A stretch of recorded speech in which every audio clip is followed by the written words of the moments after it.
Bueno chicos, bienvenidos a una clase más, sí, de medicina interna. Y bueno, hoy nos toca un temazo, sí. Así que, bueno, voy a tratar de hacerlo lo más rápido posible. La idea es reducir 2 semanas de clase en un aula nada más. Pero bueno, va a funcionar. Bien, cuando nosotros hablamos sobre insuficiencia cardíaca, sí, antes de empezar a hablar en todo lo que sería la definición, etcétera, etcétera, lo que primero tenemos que saber es su definición en cuestión de la fe, ¿sí? Recuérdense que ¿qué era la fe? La fe es la fracción de eyección, ¿sí? La fracción de eyección sería nada más nada menos que el volumen minuto, ¿sí? Que tiene el paciente, que normalmente es mayor a 60%, ¿ok? Bien, si nosotros tenemos una disminución de la fe, ahí podemos hablar de una insuficiencia para poder justamente eyectar el volumen minuto normal, ¿ok? Que puede ser de 50%, donde está un poquito reducida, ¿sí? No tanto como en los otros casos, cual es conocida también como diastólica, ¿sí? Tenemos de 41 a 49, que es levemente reducida, y 40, ¿sí? O menor a 40, que es completamente reducida. Fíjense la diferencia de 60 a 40, ¿sí? Entonces acá sí es reducida y sería la sistólica, ¿ok? Bien, la definición teórica sería que es la incapacidad del ventrículo izquierdo de mantener el volumen minuto adecuado. Eso es importante porque nosotros cuando hablamos de ventrículo izquierdo podemos poner esa definición, pero cuando nosotros hablamos de ventrículo derecho no lo podemos poner porque el ventrículo derecho no tolera volumen, ¿sí? El ventrículo derecho tolera presiones, ¿ok? Bien, podemos clasificarla en aguda y crónica. La aguda, sí que nosotros ya vamos a ver en la otra clase, la parte 2, es la situación donde voy a tener una insuficiencia cardíaca, pero que se da por una causa específica que hace con que en ese momento el paciente tenga el cuadro de insuficiencia cardíaca, ¿sí? Y normalmente es por una descompensación, puede ser por shock, ¿sí? Puede ser por edema agudo de pulmón, pero nada más lo nombro ahora para que ustedes sepan que puede existir una insuficiencia cardíaca aguda, ¿sí? Pero la mayor frecuencia de la insuficiencia cardíaca, ¿cuál sería? La versión crónica. La crónica puede ser sistólica o diastólica. La sistólica tiene la característica de que va a ser cuando yo tengo una hipertrofia que decimos hipertrofia excéntrica. ¿Qué es una hipertrofia excéntrica? La hipertrofia que va hacia afuera, ¿sí? Es decir, el músculo tiene un aumento de su tamaño hacia afuera. ¿Cuál es el problema? El problema es que se forma una dilatación ventricular, ¿sí?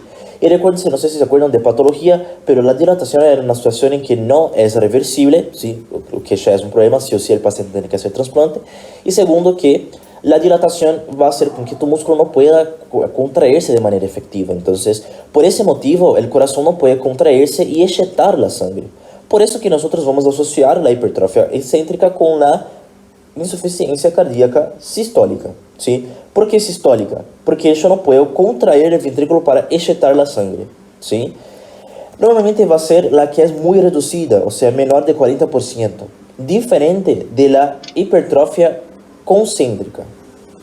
La hipertrofia concéntrica es la situación donde el músculo va a crecer hacia adentro, ¿sí? Hacia la luz del ventrículo.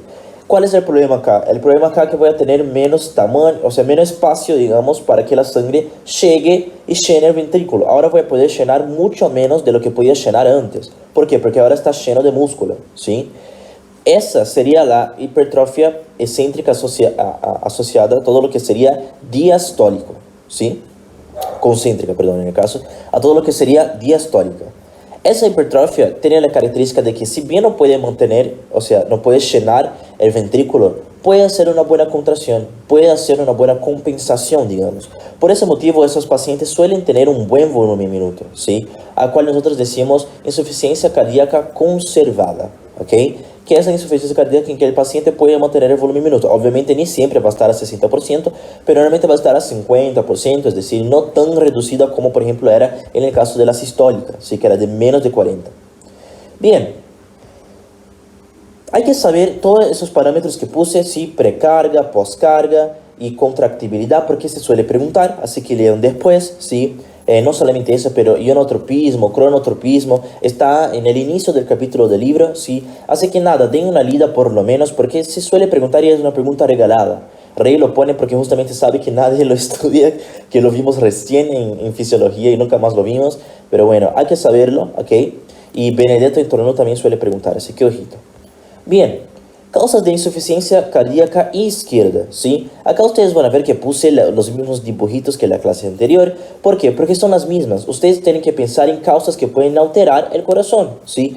Un IAM, una hipertensión, ¿sí? Una anemia, valvulopatías, síndrome de Takotsubo, Chagas, alcohol, ¿sí? Automantenimiento, aumento de la frecuencia cardíaca, disminución de la frecuencia cardíaca, ¿sí?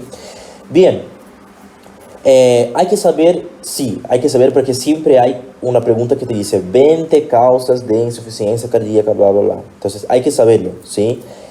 Bien, tenemos la insuficiencia cardíaca por patología isquémica, donde lo que pasa es que tengo una lesión que lleva a una isquemia múltiple en el corazón, y como tengo isquemia, el corazón no puede hacer su función normal, ¿sí? No puede contraerse, porque obviamente contraerse demanda oxígeno.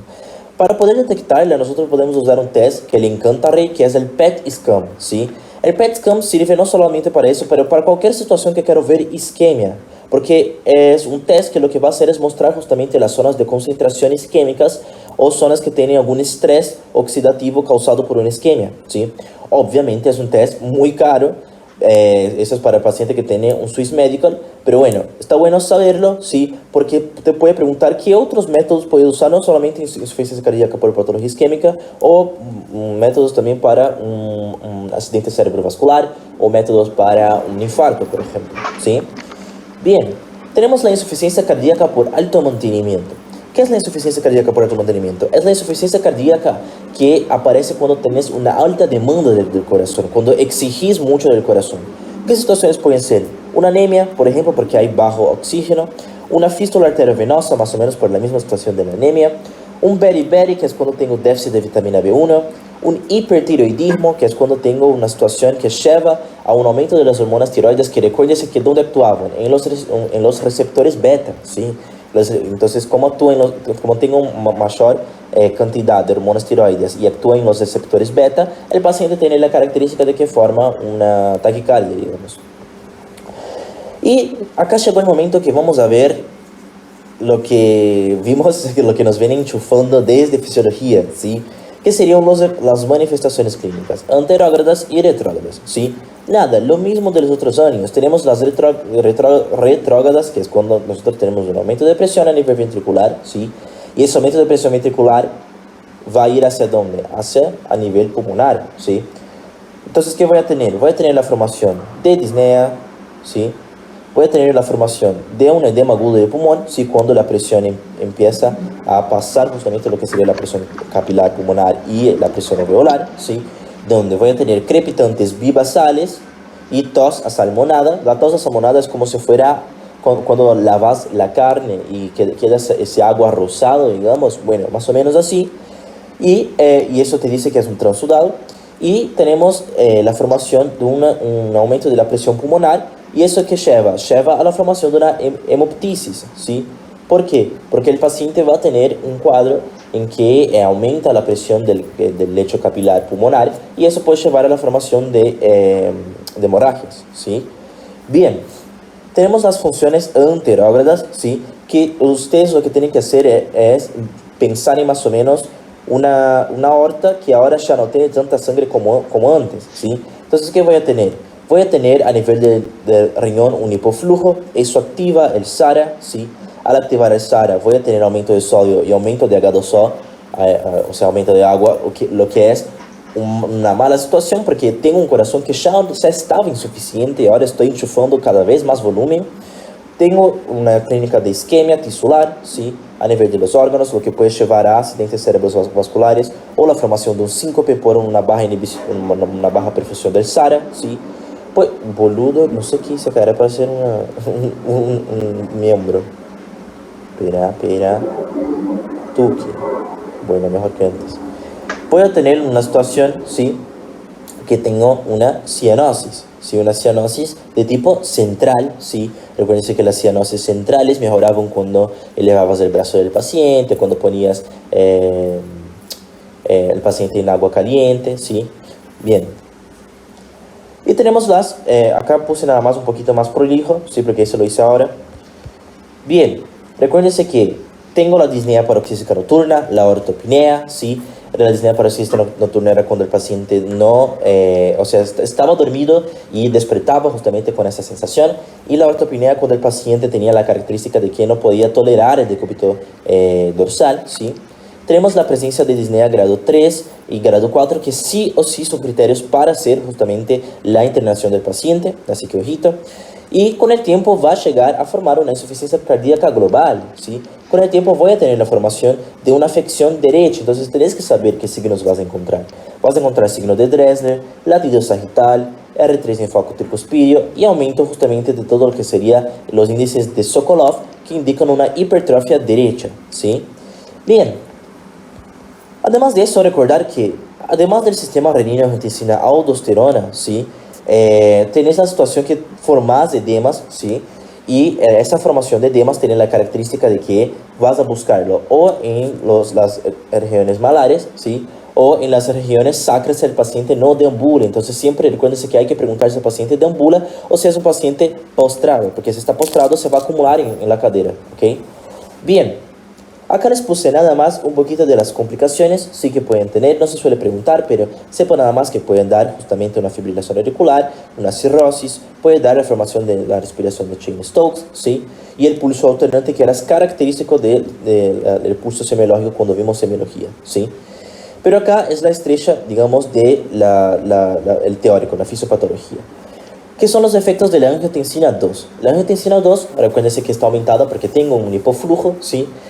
Aumenta y lo que va a hacer es justamente antes de, o sea, no solamente actúa a nivel de la capa glomerular, causando justamente la secreción de aldosterona, que causa justamente una reabsorción de sodio y una secreción de potasio, ¿sí?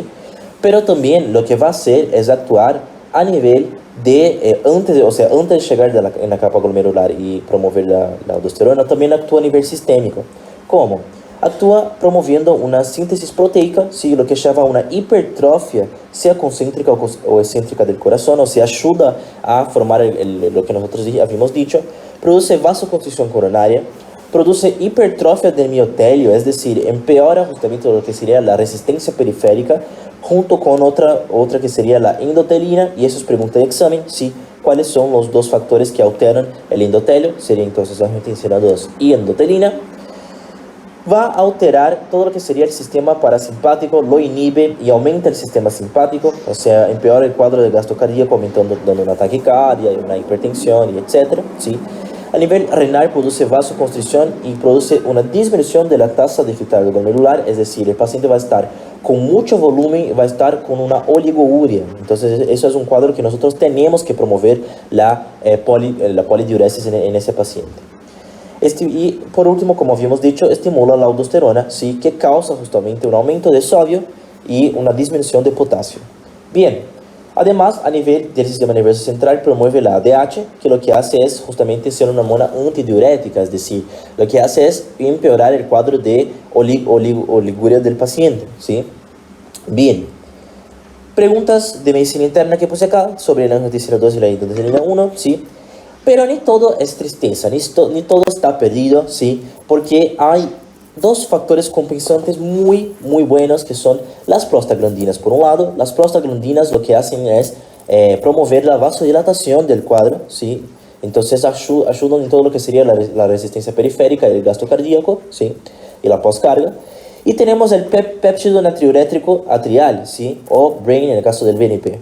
Lo que hacen es ser hormonas que sensan justamente ese aumento de volumen y son liberadas, promoviendo una vasodilatación a nivel sistémica, lo que ayuda también en la resistencia periférica y la postcarga, y inhibe la angiotensina 2 y el sistema simpático, ¿sí? Lo que hace es inhibir a todo lo que sería el sistema simpático que estaba siendo promovido y aumentar el sistema parasimpático, ¿sí? Además de la angiotensina 2. Bien. Y también lo que hace es inhibir la hormona antidiurética. Entonces, fíjense que lo que hacen esos dos es ayudar en el cuadro del paciente. Entonces, nosotros vamos a esperar que eso esté aumentado en el paciente con insuficiencia cardíaca, ¿sí? Bien, después tenemos causas que pueden precipitar una insuficiencia cardíaca, ¿sí? Que tenemos las causas médicas, que es cuando nosotros nos mandamos una cagada, o las causas asociadas a un paciente un paciente, o sea, al propio paciente, digamos, que puede ser por una ingesta excesiva, el paciente no está haciendo la dieta, está tomando alcohol, o una enfermedad de base, por ejemplo, ¿sí? Un hipertiroidismo, un embarazo, una fístula, ¿sí? Por ahí va. Causas que pueden complicar una insuficiencia cardíaca, ¿sí? Es decir, tengo una insuficiencia cardíaca y puede empeorar por disminución del oxígeno, por un aumento de la tensión arterial, ¿sí? Es decir, una vasoconstricción por una hipertensión, una valvulopatía, ¿sí? Un Chagas, porque Chagas causaba miocardiopatía dilatada, y derrame. Métodos de estudio. ¿Qué vas a pedir a ese paciente? ¿Sí? A ese paciente lo que vas a hacer es pedir todo lo que sería una radiografía de tórax frente a perfil. ¿Por qué? Porque vas a ver la hipertrofia. Recuerden que la silueta cardíaca cuando es izquierda suele ser como si fuera un patito y cuando es derecha suele ser en bota sueca, ¿sí?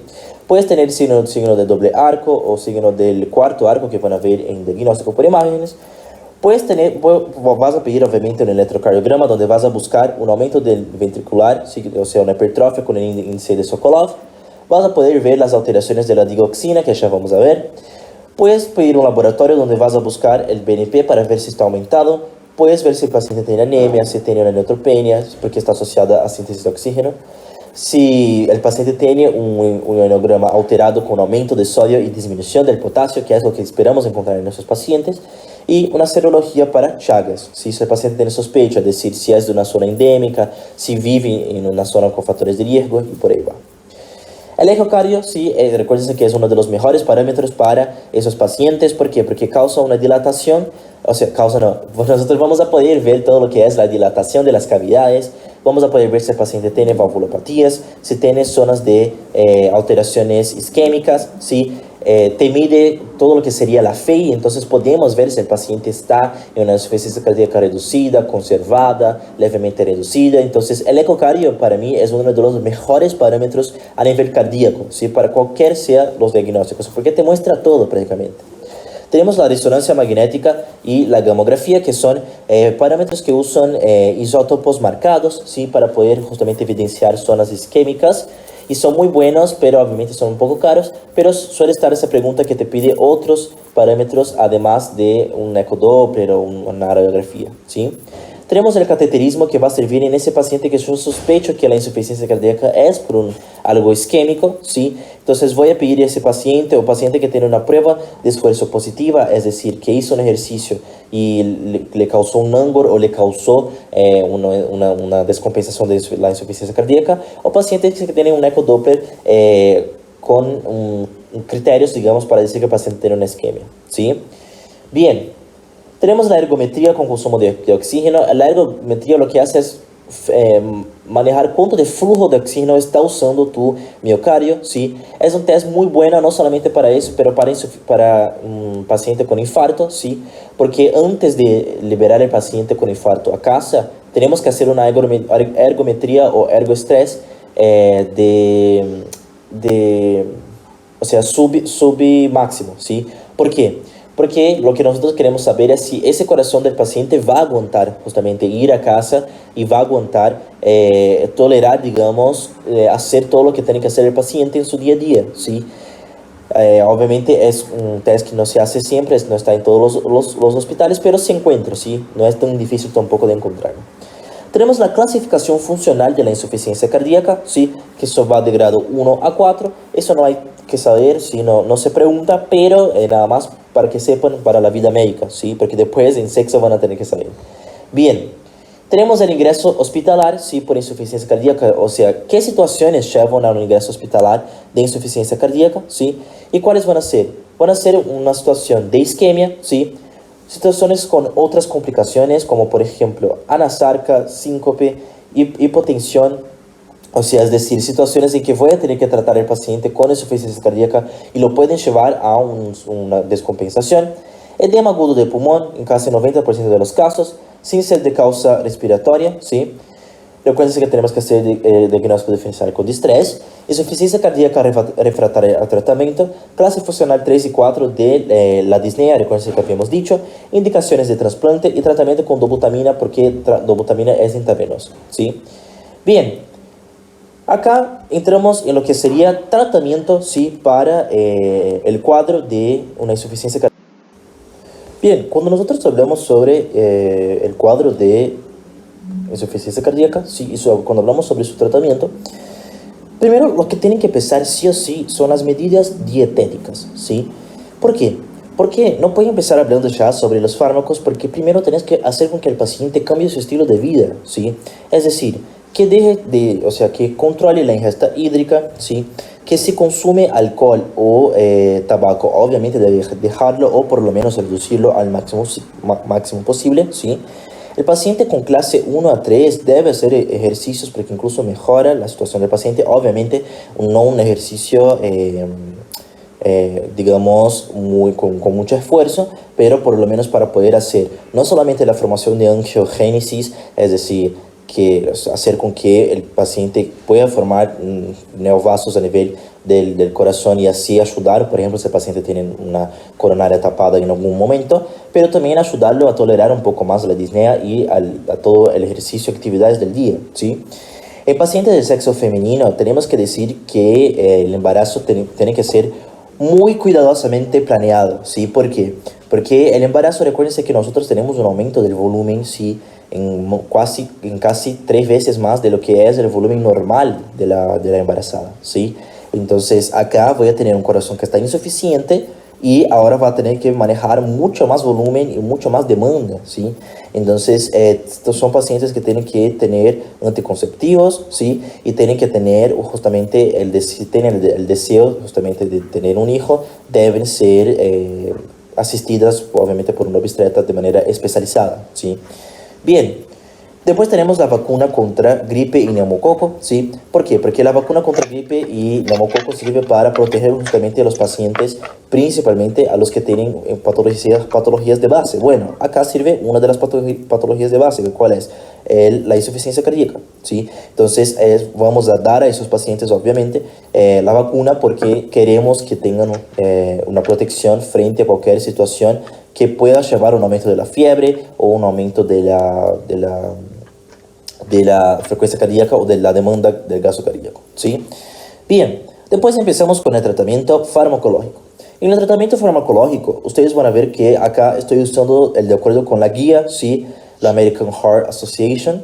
Y por suerte, sí, es el mismo que da Rey en su clase, el mismo que da, que está en su libro, ¿sí? La única diferencia es que Rey te va a poner algunos otros fármacos que son un poco polémicos, pero la base, digamos, es esa. Si ustedes ponen ese tratamiento, no está mal, ¿sí? Porque está en la guía. Incluso es el tratamiento que quiere escuchar Fusaro en terapéutica, ¿sí? Bien, ¿cuál es ese tratamiento? El primer paso va a ser usar IECA, ¿sí? Recuérdense que el IECA era un inhibidor de la enzima angiotensina-aldosterona, ¿sí? De la enzima convertidora de angiotensina-aldosterona, ¿sí? Lo que va a hacer es justamente pasar a la angiotensina 2. Recuérdense que su principal efecto adverso, ¿cuál era? La tos persistente, lo que hacía con que los pacientes dejaran de usarla, ¿sí? Si los chicos que no saben eso, por favor vean la clase de hipertensión y los fármacos de hipertensión. Recuérdense que había contraindicaciones, eso siempre se pregunta, ¿sí? ¿Y qué va a pasar si el paciente no tolera la tos? Si yo tengo que dar otra opción. ¿Qué opción habíamos dicho? Que podemos usar ARA2, ¿sí? En este caso, el ARA2 está siempre asociado a otro fármaco que se llama sacubitril, ¿sí? El sacubitril lo que hace es inhibir una enzima que se llama nepricilina, ¿sí? La nepricilina es una enzima que lo que hacía era inhibir al BNP, ¿sí? ¿Qué era el BNP? Era ese factor, ese componente que ayudaba en el corazón, ¿sí? Ayudaba en la insuficiencia cardíaca. Entonces yo no quiero inhibirlo, yo quiero que esté aumentado, ¿sí? Entonces, ¿cómo voy a hacer que esté aumentado? Inhibiendo su degradación, ¿sí? ¿Y quién estaba encargado de su degradación? La nepricilina. Entonces yo voy a inhibir la nepricilina. Así hago que aumente el BNP, ¿sí? ¿Qué fármaco lo hace? El sacubitril, ¿sí? El valsartán, recuérdense que era un inhibidor del receptor de la angiotensina 2, lo que está buenísimo, porque recuérdense que habíamos dicho que la angiotensina 2 actúa en muchos y muchos factores para descompensar la insuficiencia cardíaca, la hipertrofia, el sistema nervioso simpático, etc. ¿sí? Entonces eso va a ayudar muchísimo. Bien, Después tenemos los beta bloqueantes. Los beta bloqueantes son un poco polémicos, sí, porque vos decís, si tenés un cuadro que tenés un corazón insuficiente, ¿vas a enchufar beta bloqueantes y vas a dejar el corazón aún más bradicárdico? ¿Cuál es la trampa acá? Que acá nosotros usamos beta bloqueantes, pero para protección, sí, neurotóxica del corazón. ¿Por qué? Porque nosotros en esos cuadros de insuficiencia cardíaca tenemos un aumento de adrenalina y noradrenalina, ¿sí? ¿Dónde? ¿Qué va a pasar? Estos pacientes tienen la característica de que cursan con un aumento de las catecolaminas y esas catecolaminas causan una miocardiotoxicidad, ¿sí?, del músculo cardíaco. Entonces, si yo bloqueo la adrenalina y la noradrenalina, o sea, bloquear los receptores para esas, que ¿cuáles son? Receptores beta. O sea, si yo uso beta bloqueantes, lo que hago es proteger el cuadro, ¿sí?, del paciente de tener una neurotoxicidad, perdón, una neuromiotoxicidad del corazón causado por justamente un aumento de las catecolaminas. Entonces, vas a usar beta bloqueantes en pacientes estables, ¿sí?, y pacientes que tienen la característica de que pueden usar justamente a dosis muy bajas para tener una protección frente a noradrenalina y adrenalina, ¿sí? Eso es pregunta de examen, así que hay que saberlo. Recuérdense cuáles eran las contraindicaciones, ¿sí? Se pregunta tanto en terapéutica como en medicina interna, y saber por lo menos 3 ejemplos de cardioselectivos y no cardioselectivos, ¿sí? Bien, entonces los 2 pasos que vimos fueron IECAS, ¿sí?, o vasotensocopitil, y beta bloqueantes. Ahora, el tercer paso serían diuréticos, ¿sí?, ahorradores de potasio. ¿Cuál vamos a usar? Espirolactona, ¿sí? La espirolactona vamos a usar a dosis bajas, ¿sí? Y recuérdense que lo que hace era inhibir, digamos, al receptor de la aldosterona, ¿sí? O sea, va directo a la aldosterona, la inhibe, así yo dejo de tener una reabsorción de sodio, una secreción de potasio, y mejora justamente todo lo que era mi cuadro, ¿sí? Pero ¿por qué uso si el vasotensocopitil ya inhibía la aldosterona? Porque hay hormonas, ¿sí?, que también producen aldosterona, además de la angiotensina 2, ¿sí? Entonces hay aldosterona endógena, ¿sí?, y que tengo que inhibirla directamente por su receptor, ¿sí? Bien, tenemos inhibidores de los canales 2 S-GLUT, ¿sí?, o S-GLUT2. Recuerden que lo que eran canales que estaban a nivel del túbulo contorneado proximal, y lo que hacían era, la glucosa lo que pasa es que siempre pasa de la sangre a los túbulos en 100%, ¿sí?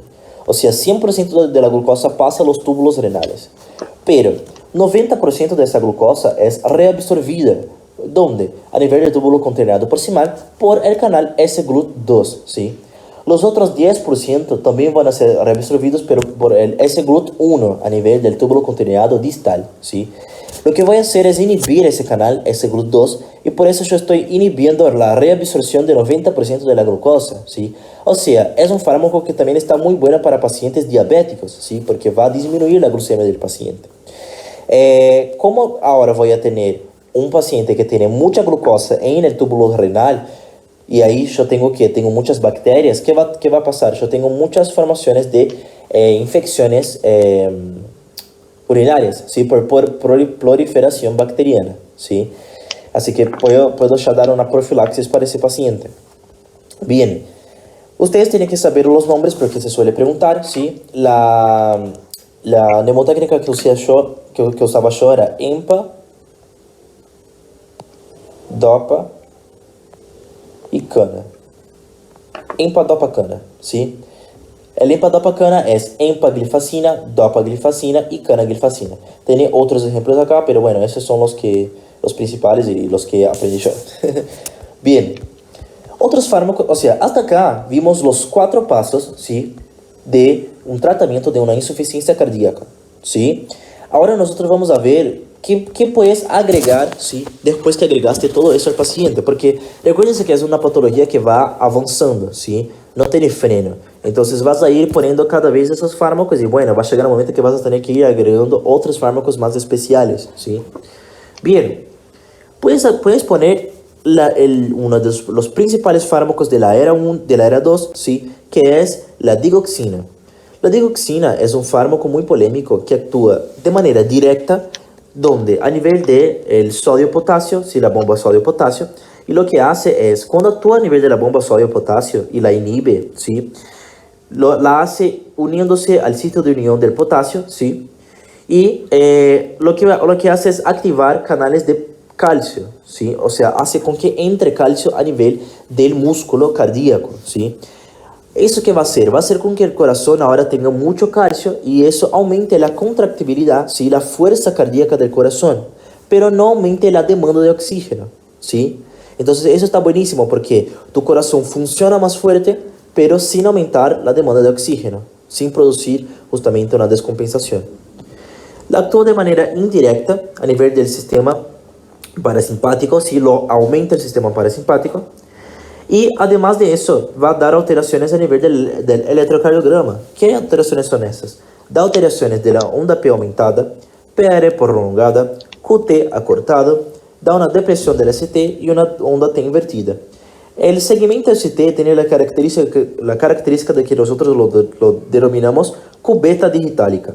La cubeta digitálica es una alteración que no significa toxicidad, ¿sí? Hay que saberlo porque se pregunta eso en el examen. Si te pregunta qué es la cubeta digitálica, es una alteración del electrocardiograma, ¿sí? Que da un ST deprimido, pero que no significa nada, ¿sí? Es solo algo fisiológicamente alterado por la digoxina. Bien, además de eso, tienen que saber cuál es el rango terapéutico, es decir, cuánto tengo que tener en la sangre para que haya efecto. 1,5 gramos, ¿sí? ¿Y cuánto tengo que tener en la sangre para que haya efectos adversos? 2 gramos. Entonces, fíjense que acá que tengo un rango terapéutico estrecho. Es decir, yo puedo pasar muy rápidamente a efectos adversos si el paciente tiene una insuficiencia renal, si no tomo bien los fármacos, etcétera, etcétera. Entonces, ese es el motivo por el cual la digoxina es muy polémica y no se usa tanto hoy en día, porque es muy fácil que el paciente llegue a una intoxicación, porque el rango terapéutico es muy estrecho, ¿sí? Bien, ¿cómo vas a hacer, ¿sí? La digitalización de ese paciente? Es decir, ¿cómo vas a aplicar ese fármaco en ese paciente? Vas a hacerlo de manera rápida o de manera lenta. De manera rápida lo que vas a hacer es dar 0,25 gramos, ¿sí? En 6 horas, a cada 6 horas. Y en 48 horas más o menos vas a esperar tener que 1,5 gramos en la sangre del paciente, ¿sí? Que vas a poder pedir la digoxemia. Pero la digoxemia tiene que tener ojo porque pueden dar falsos resultados, ¿sí? Bien, entonces para hacer la digitalización rápida, ¿qué vas a hacer? Vas a usar 0,25 gramos cada 6 horas y esperar tener en 48 horas el rango terapéutico. La lenta, ¿sí? Va a ser 0,25 también, pero por día, ¿sí? Donde 5 a 7 días vas a esperar tener justamente el cuadro de 1,5 gramos en la sangre del paciente, ¿sí? Bien, Rey te va a decir que el paciente tiene que descansar 2 días, ¿sí? En terapéutica no les gusta que digas eso, así que vas a decirlo para Rey y para terapéutica no lo va a decir, ¿sí? Bien. Para la intoxicación, ¿qué voy a tener? Voy a tener taquicardia, bradicardia, discromatopsia, cefalea, una disminución de todos esos parámetros, potasio, hormonas tiroides, isquemia, acidosis y anemia, ¿sí? Y voy a tener un aumento del calcio. ¿Por qué? Porque se abren canales de calcio. Bien, voy a tener hipertrofia de las encías también. ¿Qué voy a hacer? Vas a suspender el fármaco, ¿sí? Vas a reponer potasio, vas a usar... ¿Por qué vas a reponer potasio? Porque recuérdense que la digoxina lo que hace es competir con el potasio, ¿sí? Vas a usar difenilidantoína, que es un antiarrítmico, atropina, que lo que hace es aumentar la frecuencia cardíaca, ¿sí? Y carbón activado. Bien. Vas a usar otros fármacos, que son los fármacos que vimos para la vasodilatación, ¿sí? Mononitrato, eso no es para digoxina, ¿sí? Eso es para otros fármacos que puedes usar en la insuficiencia cardíaca. Vas a usar mononitrato de isosorbide, ¿sí? Vas a usar hidralazina, vas a usar ivabradina. La ivabradina es un fármaco que lo que hace es actuar así como los beta bloqueantes, es decir, disminución de la frecuencia cardíaca, bradicardia, bloqueos, etc., ¿sí? Pero actúa a nivel del nódulo sinusal, ¿sí? Recuerden que ¿dónde actuaban los beta bloqueantes? En los receptores beta, ¿sí? Acá lo que voy a hacer es actuar en el nódulo sinusal, disminuyendo la corriente, ¿sí? Del nódulo sinusal y causando una disminución de la frecuencia cardíaca, ¿sí? Sus efectos adversos van a ser disminución de la frecuencia cardíaca, fibrilación auricular, bloqueos y extrasístoles, ¿sí? ¿Qué voy a hacer si yo me paso de mano con la ivabradina? Es decir, yo disminuí mucho la frecuencia cardíaca de mi paciente. Voy a usar un fármaco para aumentar la frecuencia cardíaca, ¿sí? ¿Qué fármaco puede ser? El isoproterenol. El isoproterenol es un fármaco que actúa a nivel del receptor beta 1, ¿sí? Y lo que hace es aumentar la frecuencia cardíaca. Y voy a usar justamente cuando yo me paso de ivabradina, ¿ok? Otro fármaco que puedo usar que aumenta la frecuencia cardíaca es la atropina, un fármaco muy famoso, muy presente en las guardias, que es un antagonista muscarínico, ¿sí? O sea, de la acetilcolina, y aumenta la frecuencia cardíaca. Es decir, si aparece en el examen cualquier caso clínico que el paciente está bradicárdico o hipotenso y te pregunta qué fármaco usaría, puedes decir isoproterenol o puedes decir atropina, cualquier uno de los dos, ¿sí? Porque los dos van a aumentar la frecuencia cardíaca de mi paciente. Bien, hasta acá sería todo lo que sería la insuficiencia cardíaca reducida, es decir, sistólica, ¿ok? Fíjense que tienen que saber las causas, la clínica y principalmente el tratamiento con sus efectos adversos, ¿sí? Y si necesario, saber un ejemplo de cada uno si es que tiene.